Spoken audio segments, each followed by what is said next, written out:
¿Cómo les va? Bienvenidos, es un placer encontrarnos aquí una vez más. Vamos a meternos en la realidad de los medios. Esto que acabamos de hacer, que es tuitear, dar a conocer una información, forma parte de nuestro presente hace por lo menos 10 años, desde que contamos con las primeras cuentas de Twitter y empezamos a compartir y a escribir y a informar y a hacer que la información circule de alguna forma. Esto pone en duda el rol de los medios. Mucha gente duda ya de los medios. Los televisores se encienden cada vez menos para ver la televisión en forma tradicional, la que nació en el siglo XX, la que creció con la expansión del cable y las telecomunicaciones satelitales. Eso está cambiando, está mutando la realidad de los medios y es muy complicado anticipar por dónde va a pasar. Ya han pasado los profetas que dicen que el diario se va a extinguir, que el papel no va a existir. Vemos que todo esto es relativo, como también es relativo que la televisión deje de existir. Puede adoptar otras formas. Precisamente ahí nos vamos a dirigir nosotros hoy.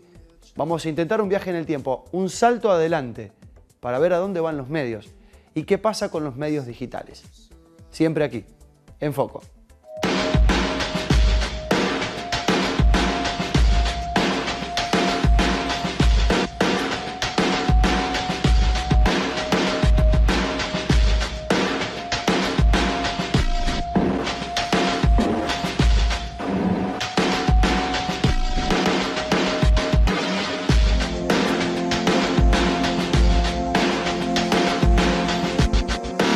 En su camino de creación incesante, el hombre busca dejar huellas. En esa necesidad expresiva de su cabeza nació la comunicación. A lo largo de los siglos evolucionó en símbolos y formas, en lenguas, quedó grabado con la imprenta, que trajo los libros, la prensa, que trajo los diarios, y la experimentación con ondas que surcaron el espacio y trajeron la radio y la televisión. En la revolución digital, todos los medios de comunicación ahora intentan adaptarse a la irrupción de las redes sociales. En algún momento creo que los medios dejaron de ser algo que estaba allá para estar en todas partes. La portabilidad de los medios, la posibilidad de acceso de los medios, la posibilidad de transformarme en un medio, empezaron a ser fundamentales en la vida de la gente.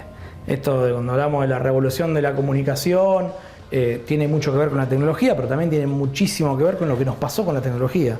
Tener la disposición inmediata de una serie de herramientas y de una serie de recursos para que eso llegue a cualquier otro lado, nos transformó de a poquito a cada uno de nosotros, como pasa en el capítulo de Los Simpsons en el que Lisa saca su propio diario, en algún medio portátil, ¿sí? Y me parece que de a poquito la gente empezó a abandonar esa visión del medio ajeno, del medio endiosado, del medio líder, para confrontar con su verdad y elegir qué quiere tomar de ese medio y qué quiere compartir. Poder dar un mensaje, poder dejar una sentencia propia al alcance de los demás, nos pone en un lugar de exposición que a algunos les cuesta más, a otros les cuesta menos, pero que nos otorga un poder, nos empodera muy fuerte.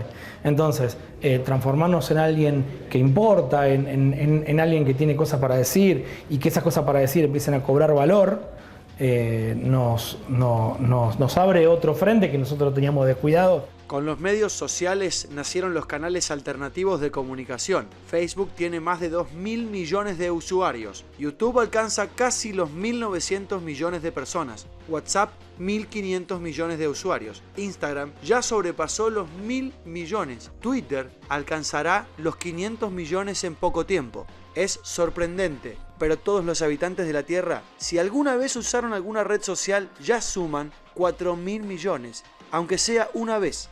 En este ecosistema digital aparecieron los nuevos líderes de opinión, también llamados influencers. Las redes sociales han puesto a personas ordinarias ante situaciones extraordinarias. Y esa definición, que no es mía, pero que es muy cierta, conllevan un riesgo, por un lado, y una potencialidad por otro. La potencialidad de la democracia, de poder escucharnos todo. Creo que el ágora de hoy en día, esa plaza que en algún momento sucedía, hoy en día están los teléfonos y ahí todos tenemos una voz cantante. Pero también hay una distorsión de cuáles son las cosas valorables de todo eso. Si todo tiene exposición, nada deja de ser importante. O sea, nada llega a ser importante, digo. Nada sobresale por sobre el resto, a menos que tengamos una capacidad crítica, ¿sí?, que exceda esa democratización total y nos permita dilucidar, bueno, acá sí, acá no. No es algo que nuestra sociedad esté muy acostumbrada a tener, ese discernimiento tan crítico y tan profundo a la hora de hacerlo. Y de hecho empiezan a aparecer líderes de opinión o personas influencers, los famosos influencers que tanto usamos en la publicidad, de lugares muy diversos, muy extraños, que tienen que ver con las experiencias que está viviendo la gente, pero que no siempre tienen que ver con un liderazgo de la mano de una hiperformación o de un estudio profundo de algo. Digo algo, soy conocido, soy alguien masivo y bueno, me transformo en algo que vale la pena ser comentado. Digo, de hecho, esos son los bailando, los combates y todo eso. Es la máquina de hacer pitufos, pero con famosos. Y eso es muy valorable, es muy valioso para el... ¿La persona común? No, muy valioso para el constructor de sentido, ¿sí? Para el constructor de sentido de un medio, para el constructor de sentido de una marca, ¿sí? Para un empresario eso es muy valioso. Para la política hoy en día es muy valioso eso. ¿Cuántos candidatos formados a fuerza de eso hay? Barbas. Hay estrategias a propósito de eso. Che, y si le decimos a tal, de un lado y del otro, esto no es una cuestión de grieta, de todos los lados. Y si le decimos a tal, mirá, tiene 400.000 likes, pero hoy en día han perdido unicidad esos medios. Digo, el mensaje no está más construido a partir de uno de ellos. El mensaje está deconstruido y vuelto a construir a partir de redes de medios que nos permiten producir un sentido a partir de lógicas distintas, con contenidos complementarios. Todo es muy parecido a una guerra por la atención, porque nos presten atención. Un público que para colmo ya no es uno solo, sino que hace décadas se sabe que se compone de muchas audiencias que son distintas, por miles de razones, entre ellas la edad y el momento de vida. En esta batalla, el tiempo cuenta y lo urgente siempre se impone. La velocidad no nos hace fácil procesar los datos y por eso, porque todo será olvidado rápidamente, la calidad está herida de muerte. Lo que importa, todo lo que importa, es ahora. La calidad ha perdido un poquito la batalla en función de la inmediatez y de la necesidad de consumo permanente y eso. Entonces, si yo hoy en día, si antes, antes de pasar por un medio, un material, se pensaba 50 veces y se le medía las características técnicas, hoy en día, en pos de la inmediatez y la velocidad, no importa nada. Tiene que estar ya, tengo que llegar antes que el otro, tengo que viralizar antes que el otro, tengo que tener más posibilidad de viralización y bueno, esto sirve. ¿Cuántos medios serios en sus páginas o portales, en sus páginas digitales, cuelan cada 3 noticias que son el norte de su línea editorial, una pavada para juntar clics? ¿Cuántos? 100%. ¿Tá? Entonces, el Papa se murió, el presidente renunció, mataron a 300.000, ¿cómo hacer sopa de pollo con un durazno? Y sabés que eso funciona, bueno, listo. Porque me parece que la importancia está puesta en otros lugares, estratégicamente aparecen esas otras necesidades y eso va muy en desmedro de las calidades, de las verificaciones. ¿Cuántos medios hoy en día, en pos de un clic de más, evitan chequear información? Pero barbas, habría pasado tal cosa, dicen que... Y pasó. Y la gente en esa locura, el fake es la trampa a diario, ¿sí? El fake es la trampa a diario. Mi mamá todo el tiempo mandándome diciendo, che, ¿esto puede ser verdad? No, tranquilo que no. Cuidado con ese videíto que tal cosa. Lo están haciendo porque... en esa inmediatez, en esa necesidad de tener yo también la posibilidad de haberte compartido algo importante, nuevo, de haber llegado antes, de ser parte del medio y estamos perdiendo un poquito el norte de cuáles son las reglas, ¿tá? Cuáles son los valores. Como dijimos, El mundo de los medios de comunicación es el mundo que está desapareciendo como lo conocemos. Están haciendo algo nuevo, algo diferente y algo que requiere de interacciones. No es una novedad este concepto de la Internet 2.0, a partir de la cual todo lo que compartimos en las redes sociales, lo que proponemos, lo estamos haciendo para alimentar todo un sistema o un ecosistema de información. Podría decirse que tiene vida propia, es la vida de los usuarios. Y nosotros también tenemos nuestras redes para recordar que siempre es posible contactarse con nosotros. Estamos en Foco en Twitter, estamos en Foco en Facebook, en nuestro canal de YouTube y también en nuestro Instagram, donde podés conocer todo lo que contamos en el programa y contarnos qué te parece y contarnos qué podemos contar nosotros. Te esperamos porque en la segunda parte vamos a seguir en este viaje en el tiempo para ver a dónde van los medios.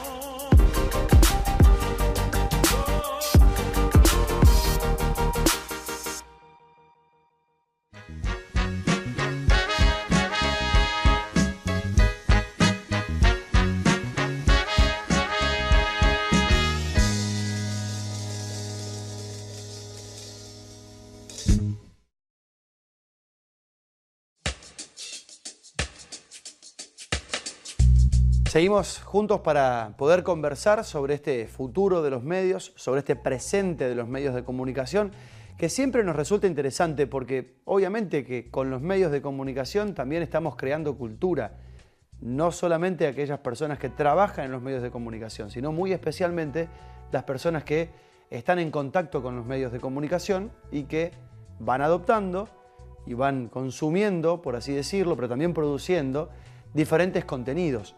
Esto está cambiando y el ritmo del cambio es lo que más nos interesa del análisis, también hacia dónde va. Martín Becerra es un investigador del CONICET, docente de universidades nacionales, ha dado conferencias en universidades de España y de los Estados Unidos sobre el futuro de los medios. Y a él le preguntamos sobre este futuro para nosotros espectadores incierto de los medios, que forman parte de nuestra información y de nuestra cultura. ¿Hacia dónde va? ¿Y qué podemos hacer en el medio? Bueno, hoy el sistema de medios está en una etapa muy crítica. Nunca tuvo los desafíos que hoy tiene, porque por un lado emergen competidores globales, digitales, tecnológicos, que le capturan parte de la rentabilidad de la comercialización de los contenidos que los medios producen. Digamos, en las redes sociales seguimos hablando de lo que los medios producen, pero históricamente la cadena de producción y de comercialización de esos contenidos la controlaban los medios, históricamente. Ya no sucede eso. Hoy esa cadena de comercialización de los productos que hacen los medios se rompió. Entonces, de hecho, las grandes empresas periodísticas como el New York Times acusan a Facebook y a Google de capturar cerca del 80% de la publicidad digital del mundo. Entonces, ahí hay un problema económico. Hay otro problema que es social, que es que la atención de los públicos que tradicionalmente concentraba la televisión, la radio, la prensa, ahora está cada vez más dispersa en redes que alternativizan los usos sociales. El ejemplo más claro es que un envío de televisión muy exitoso hace 20 o 25 años alcanzaba fácil los 35 o 40 puntos de rating y hoy la disputa es para llegar a los 15 puntos de rating, se considera muy exitoso. Y los puntos de rating son cientos de miles de personas, 100.000 personas que están mirando ese programa. O sea, hay menos encendido de los medios tradicionales. Con esta historia de los cambios sociales, digamos, hay una lógica que es la lógica de la desprogramación. Nosotros cada vez más recelamos, digamos, de la lógica programada que tienen los medios. Los medios lo que hacían tradicionalmente era producir contenidos y programaban una edición que en televisión y en radio era un envío en un momento del día determinado y en la prensa era la jerarquía editorial. Esto va en tapa, esto va en página 40, esto no va. Bueno, obviamente el escenario digital descompone toda esa lógica editorial sincrónica, cronológica y programada que tenían los medios y cada vez más los públicos nos habituamos a otras lógicas. Lo dice muy claramente Martín, vivimos en la era de la desprogramación y esto significa que todos los horarios, las grillas mentales que teníamos para consumir medios de comunicación se están empezando a desarmar. Lo vemos muy claramente en una circunstancia cotidiana. Es cuando nos damos cuenta que nuestros hijos no quieren esperar para ver lo que quieren ver, lo ven simplemente porque está disponible todo el tiempo.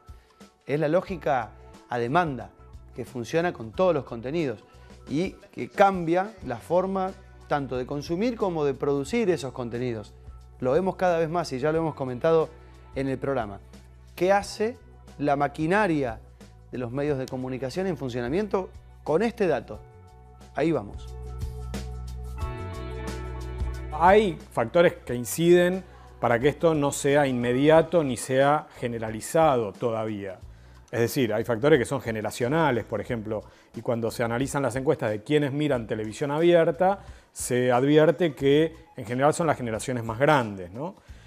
Hay factores que tienen que ver con la cuestión geográfica, porque en un país tan desigual como es la Argentina, el acceso a tecnologías de conectividad, de buena conectividad, está muy condicionado por el lugar donde vivas. Entonces, si vivís en grandes ciudades, tenés cierta conectividad.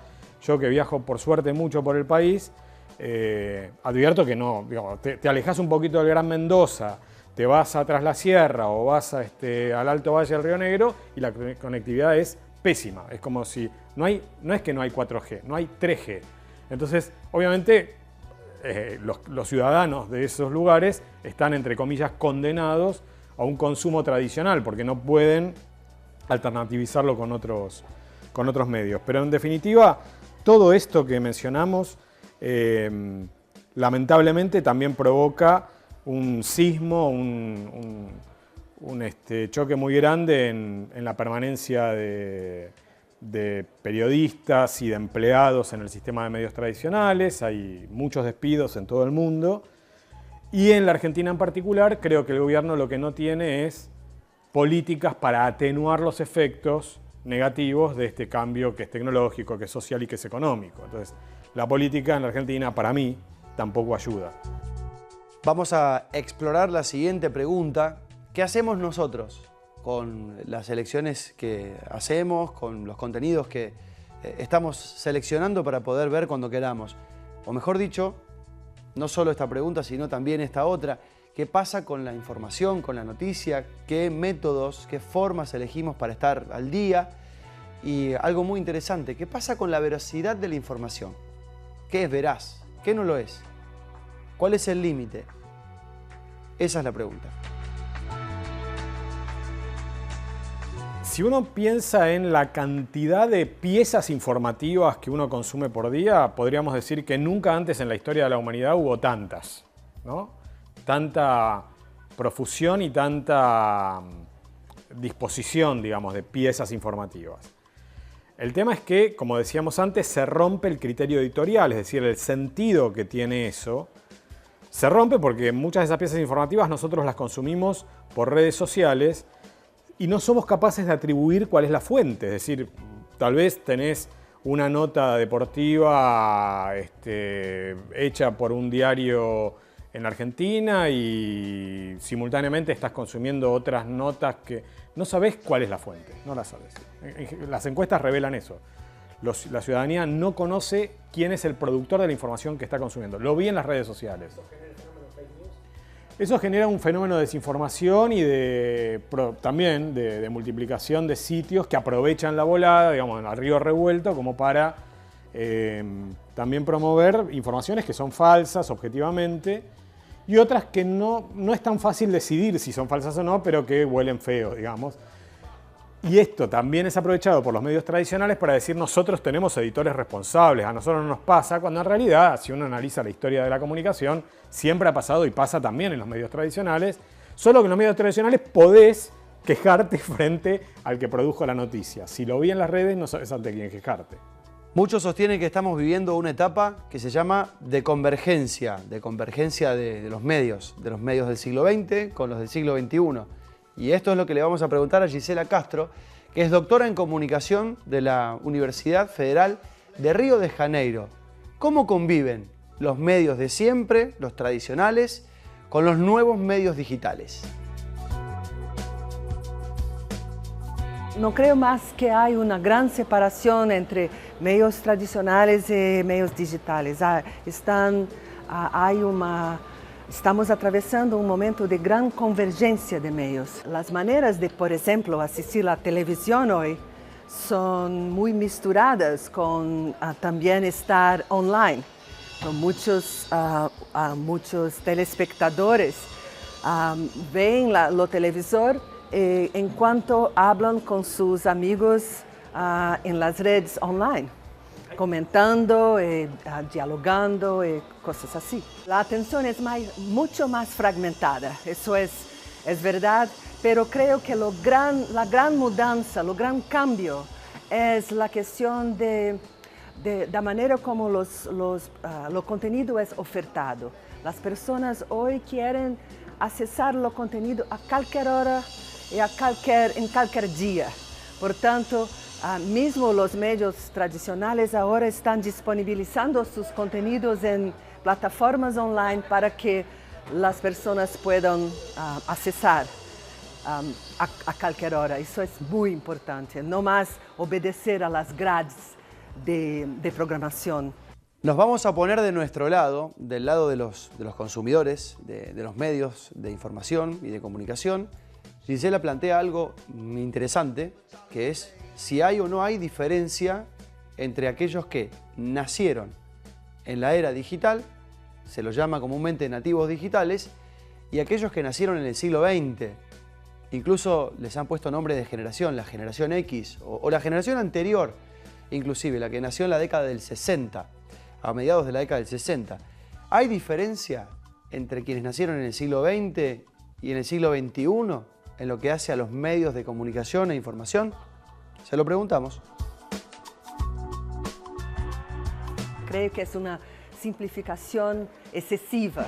Ni todos que nacieron después de un determinado año piensen, la web tiene casi 3 décadas allá.